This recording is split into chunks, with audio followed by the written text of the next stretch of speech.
O Suporte Básico à Vida, ou SBV, é um conjunto de medidas e procedimentos técnicos que possuem o objetivo do suporte de vida à vítima. O SBV é vital até a chegada do suporte intermediário de vida, ou o transporte até o hospital. O suporte básico de vida é um dos elos da cadeia de sobrevivência e seu objetivo principal é não agravar lesões já existentes ou gerar novas lesões. Um rápido suporte à vida proporciona até 60% de chance de sobrevivência.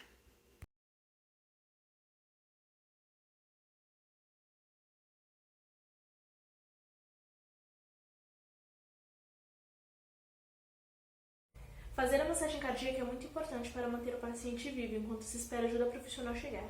O primeiro passo é avaliar o nível de consciência da vítima, tocando sempre nos ombros e chamando em voz alta. Ei, ei, oi. Se for uma criança, pode-se ainda observar a mudança de cor do rosto para um tom roxeado ou tocar no pezinho. Se a vítima não responder, peça para alguém próximo ligar para o serviço médico de emergência 192 ou 193, ou você mesmo pode acioná-lo pelo viva voz do seu telefone celular. Se a vítima permanecer inconsciente, o próximo passo da manobra é fazer a ressuscitação cardiopulmonar. É importante destacar que no suporte básico à vida há diferenças da ressuscitação entre bebês, crianças e adultos. Em bebês, utiliza-se apenas 2 dedos no centro do peito, enquanto os outros circulam o tórax, fazendo compressões ritmadas. Em crianças, utiliza-se apenas uma mão e em adultos, 2 mãos com 30 compressões torácicas, utilizando sempre o calcanhar da mão. A frequência das compressões deve ser de 100 a 120 por minuto. Se entrar em nível de exaustão, peça para alguém trocar com você de 2 em 2 minutos. As compressões devem ser o mais ritmado possível até que a ajuda profissional chegue.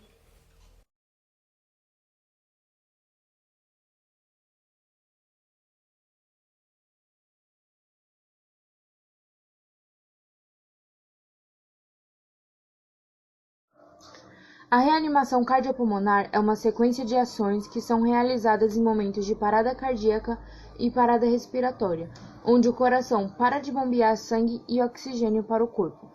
Durante a parada, a circulação sanguínea do indivíduo tende a diminuir.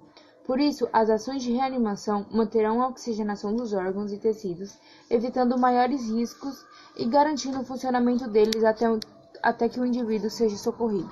A parada cardiorrespiratória pode acontecer por muitos motivos, como asfixia, traumatismo, sufocamento, afogamento, estado de choque, incluindo doenças cardíacas e pulmonares, entre outros.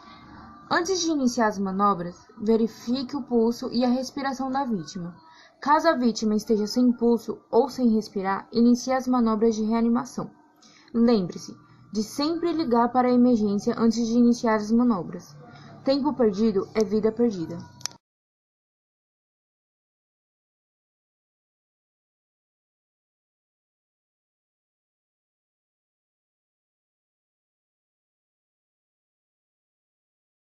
Antes de realizar as manobras de reanimação cardiopulmonar, é necessário verificar primeiro o pulso da vítima, em caso já e também a respiração. Caso tiver alguma coisa inibindo a respiração da vítima, é necessário retirar.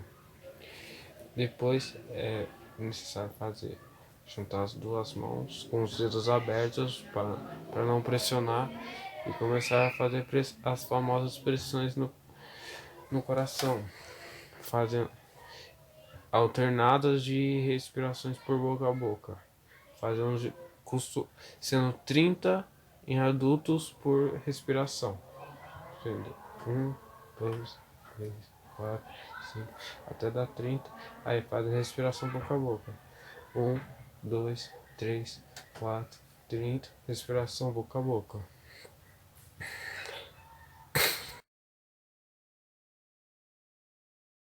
Em casos de bebê,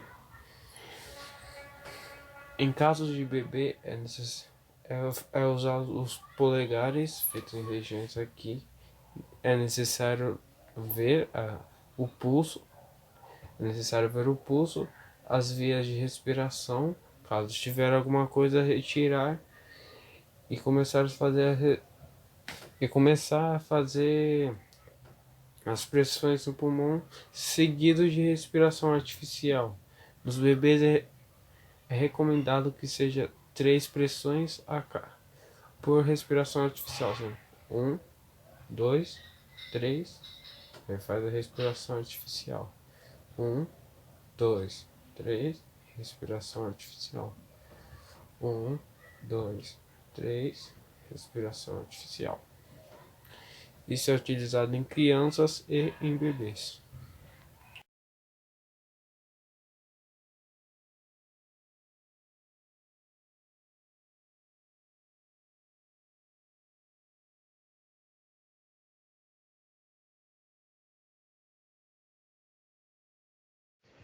Bom dia, meu nome é Isaac e vou explicar sobre as fraturas e como tratar elas. Bem, a fratura é uma interrupção na continuidade do osso e geralmente ocorre em virtude de um impacto, queda ou esmagamento, sendo essa última associada à lesão de tecidos moles.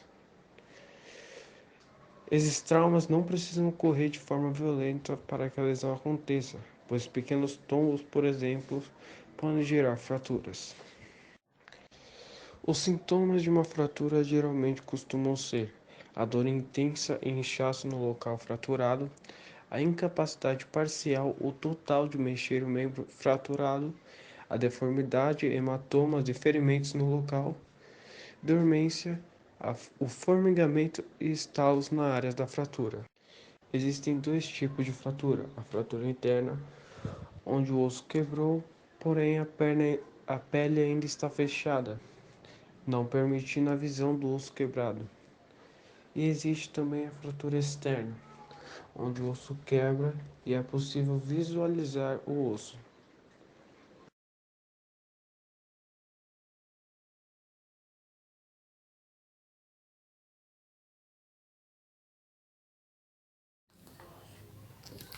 Em caso de fratura interna, o recomendado é imobilizar o membro deixando uma posição confortável e natural.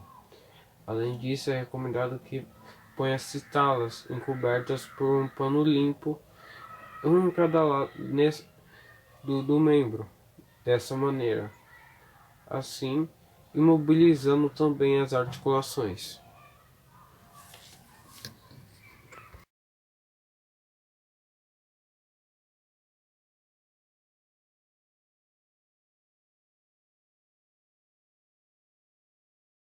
Em caso de fratura externa, onde o osso fica à mostra, é recomendado que seja imobilizado o osso sem movimentos bruscos. Além disso, a tala não deve cobrir o osso, a fim de não permitir a entrada de micro-organismos que interfiram na saúde e na recuperação.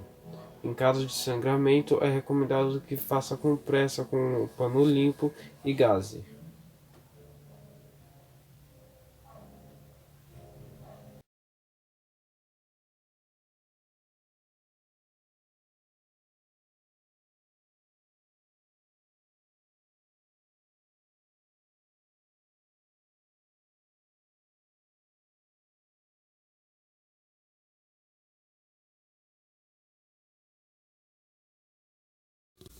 Olá, meu nome é Luísa, eu sou do primeiro RHB e estou aqui para apresentar minha parte do trabalho sobre primeiros socorros em situações de contusões e entorses. Bom, começando pela explicação da contusão, ela é um tipo de lesão menos grave do que a entorse, porque ela não provoca grandes danos, uma vez que não afeta os ossos nem os ligamentos. É um problema que acontece de forma superficial, afetando somente tecidos moles, como a pele, a camada de gordura, a musculatura e vasos sanguíneos ou linfáticos. Quais são os seus tipos de contusões musculares? Bom, quando se trata de contusões musculares, pode-se afirmar que ocorrem de 2 formas.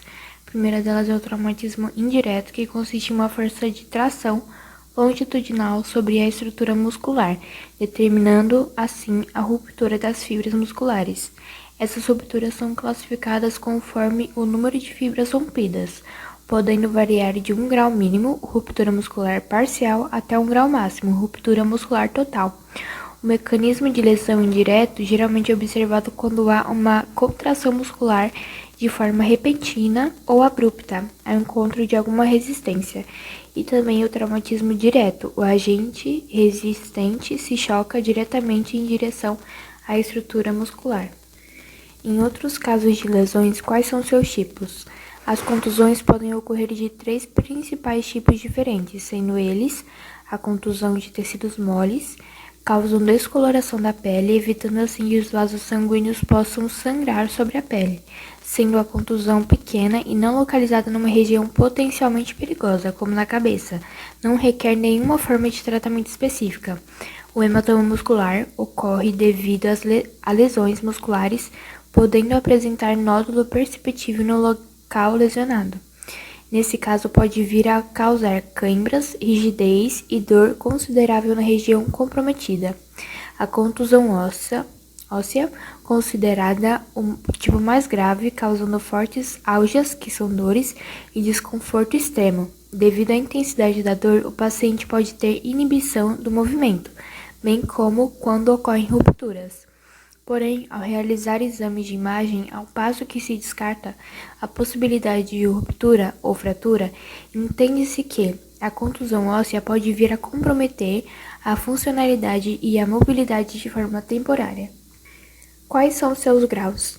As lesões musculares também podem ser classificadas em 4 graus, podendo variar conforme o número de estruturas agredidas e a forma como se apresentam após a lesão. Grau 1 é uma lesão com ruptura de poucas fibras musculares, mantendo a estrutura da face muscular intacta. Grau 2, lesão com um moderado número de fibras rompidas, mantendo a estrutura face muscular intacta. Grau 3, lesão de um grande número de fibras musculares, acompanhada de lesão parcial da face muscular. Grau 4, lesão completa da estrutura muscular e da face, rompendo assim a junção músculo-tendínea. Quais são seus sintomas? Seus principais sintomas são dor no local, inchaço, rigidez, dificuldade para mexer o membro afetado, dificuldade da força e da mobilidade articular. Independente da forma como podem ocorrer, identificam-se algumas características a partir do trauma sofrido. São elas: as petequias, que apresentam pontos vermelhos na pele com lesão muito superficial da estrutura da epiderme. A equimose, que apresenta infiltração sanguínea na pele, com lesão superficial de capilares ao nível cutâneo e subcutâneo. O hematoma, que apresenta ruptura de um vaso de maior calibre, fazendo com que o sangue se acumule de forma mais localizada. Por fim, como acontece essa contusão? Bom, um tombo ou uma pancada podem desencadear uma contusão. Sendo assim, quando você bate a perna ou o braço, por exemplo, e o local fica dolorido por um tempo, você sofreu uma lesão desse tipo. Assim que os sintomas cessam, é possível retornar às atividades sem limitações.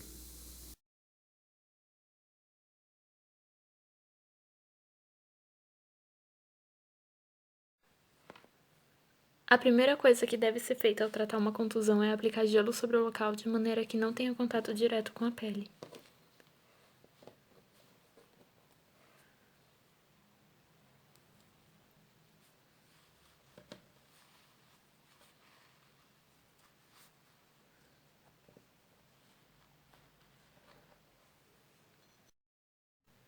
Além disso, também pode elevar o membro afetado para melhorar a circulação e utilizar anti-inflamatórios.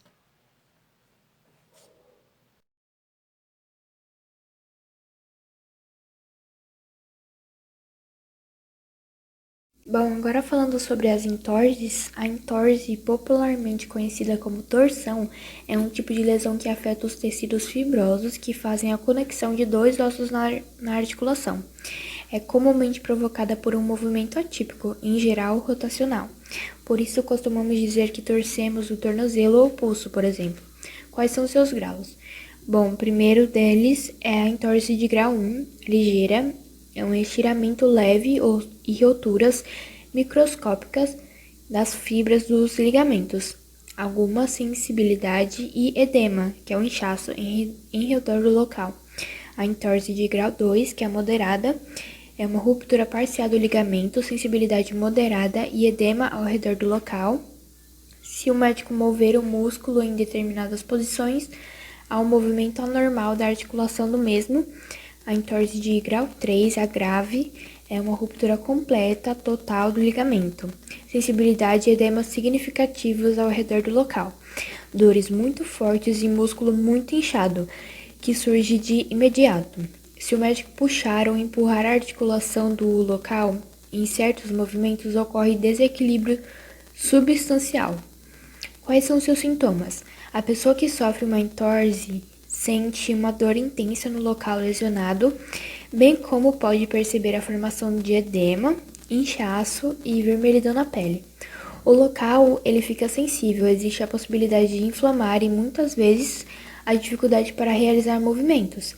Em casos mais graves também pode ser notada uma deformidade e hematoma. Bom, como essa entorse pode acontecer? A maneira mais comum de ocorrer a lesão é virar o pé para dentro, como a gente chama. Em termos médicos, um trauma é inversão do pé. Geralmente observa-se um inchaço no local, que ocorre somente na face lateral nas entorses leves ou difusamente nas entorses graves.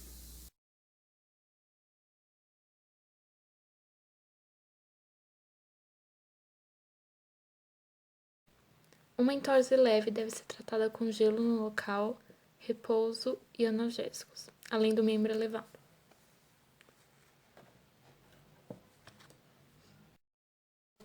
Em uma entorse mais grave pode ser feito uso do gesso, mas da mesma maneira deve haver repouso e elevação do membro afetado.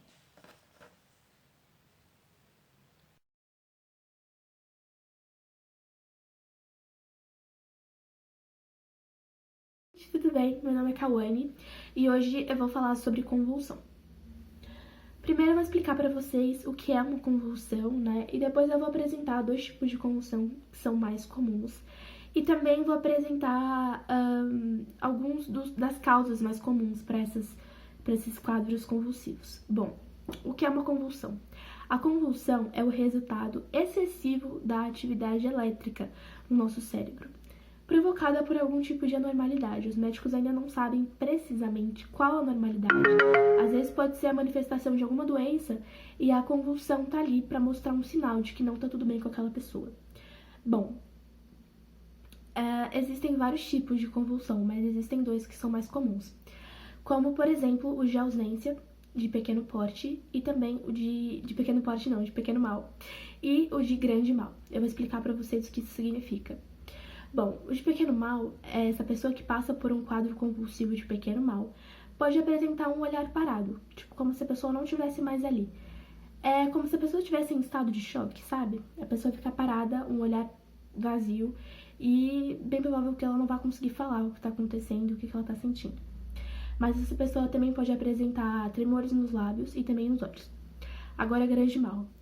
São associados a perda súbita de memória, então essa pessoa vai desmaiar na hora em que o problema cerebral dela acontecer. Não interessa onde ela esteja, se ela estiver em casa, na escola, na faculdade, no emprego, ela vai perder subitamente a consciência. Também pode apresentar o rosto azulado, os músculos contraídos e logo em seguida apresentar as contrações rítmicas e repetitivas, que é o que a gente imagina quando tá falando de convulsão, da pessoa se debater por várias vezes, às vezes de forma irregular, que pode até machucá-la. Então, essas são as 2 formas mais comuns que acontecem as convulsões. Mas tanto de pequeno mal quanto de grande mal, após acabar, é sempre importante que você que esteja com aquela pessoa recomende que ela passe sim por uma avaliação médica, principalmente as de grande mal. E se ela exceder a 5 minutos, isso já é muito perigoso, vai trazer malefícios à saúde daquela pessoa.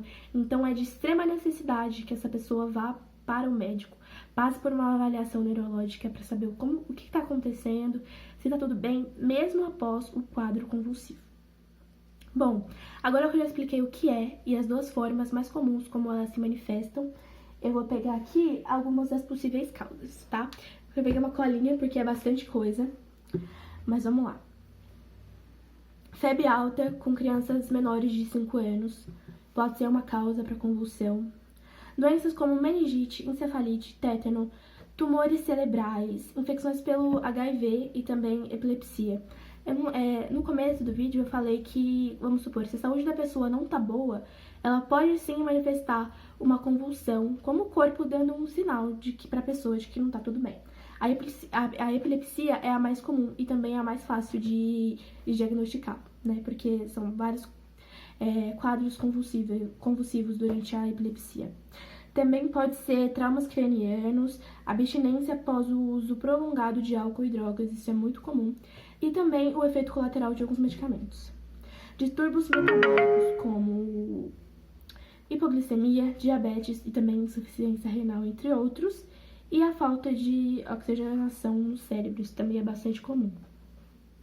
Bom, gente, apresentado para vocês o que é convulsão e também algumas das possíveis causas, vamos te dizer que esse tema, né, de convulsão vai ser uma parte 2. A Giovana Menezes, que vai fazer essa parte, ela vai falar sobre os sintomas antes, durante e também depois de uma crise convulsiva. E o mais importante, na minha opinião, que é como você deve proceder quando na sua presença acontece alguém ter um quadro ou uma crise convulsiva.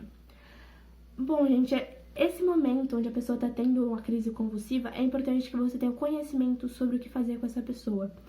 Porque é um caso de vulnerabilidade, aquela pessoa depende de você para a saúde dela conseguir estar em dia. Então, a Giovana Menezes vai falar o que você precisa fazer para que isso aconteça.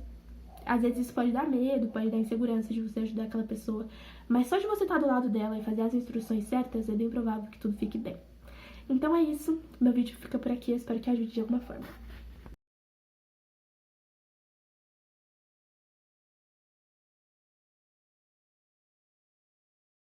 Para demonstrar o que deve ser feito durante uma crise convulsiva, vamos imaginar que essa pelúcia seja uma criança. A primeira coisa que deve ser feita é colocá-la sobre uma superfície lisa. Em seguida, remova qualquer objeto que tenha risco de machucá-la. Em seguida, coloque essa criança de lado para que ela não se engasgue com a própria saliva ou com vômito e coloque algo macio e confortável abaixo de sua cabeça. É importante ressaltar que não se deve colocar nada dentro de sua boca, nenhum objeto, e nem tente segurar a sua língua. Logo após isso, leve-a para um hospital.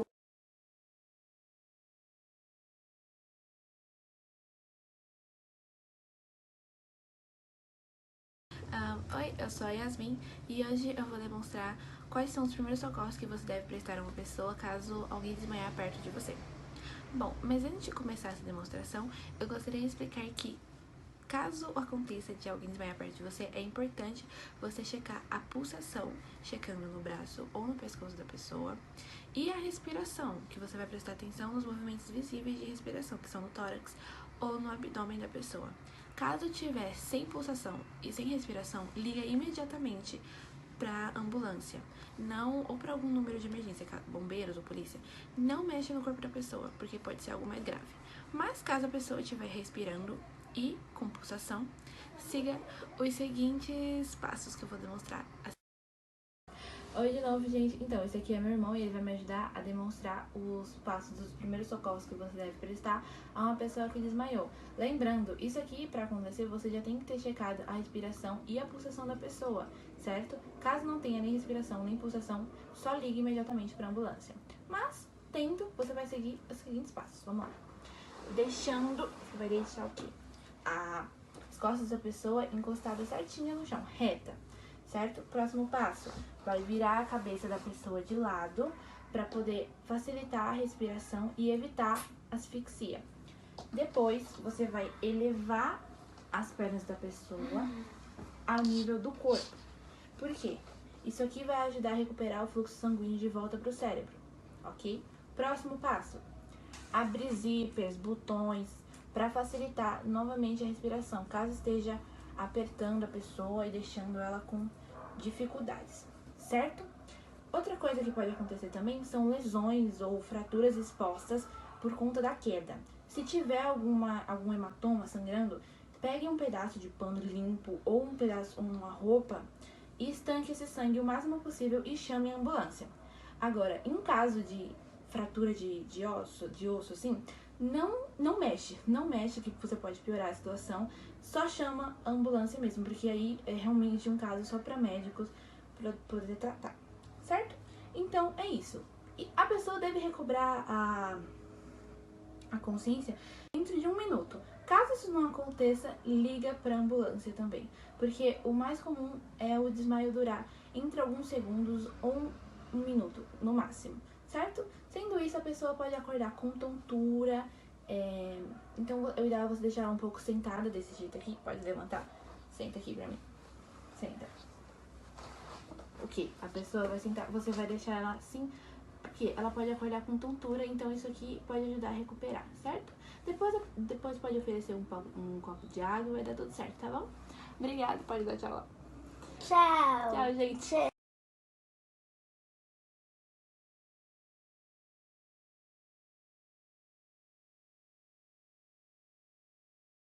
Queimadura é toda lesão provocada pelo contato direto com alguma fonte de calor ou frio, produtos químicos, corrente elétrica, radiação ou mesmo alguns animais e plantas. Existem 3 tipos de queimadura: as queimaduras térmicas, que são provocadas por alguma fonte de calor, queimaduras químicas, provocadas por substância química que entra em contato com a pele, e queimaduras por eletricidade, geralmente provocadas por descarga elétrica. As queimaduras são classificadas em primeiro, segundo e terceiro grau de acordo com o nível de gravidade. As queimaduras de primeiro grau são queimaduras que atingem as camadas superficiais da pele, apresentam vermelhidão e dor local. As queimaduras de segundo grau atingem as camadas mais profundas da pele, apresentam bolhas, pele manchada com a coloração variável e o desprendimento de camadas da pele. As queimaduras de terceiro grau, o nível mais grave de queimadura, atingem todas as camadas da pele e podem chegar até os ossos. Apresenta pouca ou nenhuma dor e a pele branca ou carbonizada. Para evitar uma piora nas queimaduras, é importante nunca tocar com as mãos no local da ferida, não furar as bolhas e nem tentar arrancar os tecidos que estão descolando. E não colocar nenhuma substância na ferida, pois somente o médico sabe como tratar os ferimentos de queimadura. Os primeiros socorros para queimaduras de primeiro grau são simples. Primeiro é necessário manter o local do ferimento em água fria por 15 minutos. Depois é necessário colocar um pano frio umedecido durante as primeiras 24 horas, e trocar sempre que o pano quer aquecer. É necessário não passar nenhum tipo de esterilizante ou qualquer produto, apenas pomadas hidratantes. As recomendações para casos de queimadura de segundo grau é deixar em água corrente por pelo menos 15 minutos, sendo que a água é necessária estar fria. Depois é preciso lavar com sabão de pH neutro, evitando esfregar muito forte. Depois, pelas próximas 48 horas, é necessário deixar uma gaze molhada sobre o ferimento. Não pode estourar as bolhas e, se a bolha for muito grande, é necessário recorrer à ajuda médica.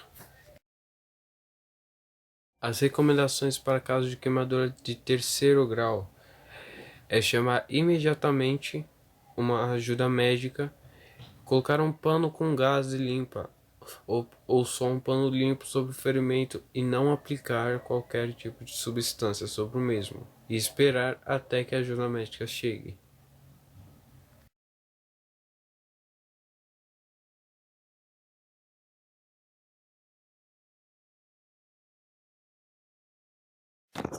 Oi, eu sou a Maria Eduarda, eu vou falar sobre os primeiros socorros de insolação, mas antes eu vou falar um pouquinho de como acontece e quais são seus sintomas.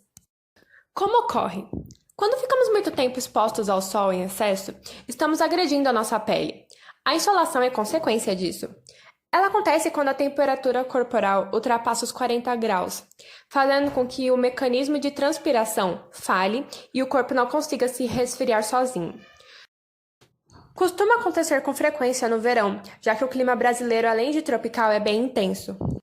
Pele quente e seca, dor de cabeça forte, tontura, náuseas, enjoo e vômito, pulso rápido, temperatura corporal elevada, respiração dificultosa, palidez, Desmaios, confusão mental e ausência total de suor são os sintomas da insolação.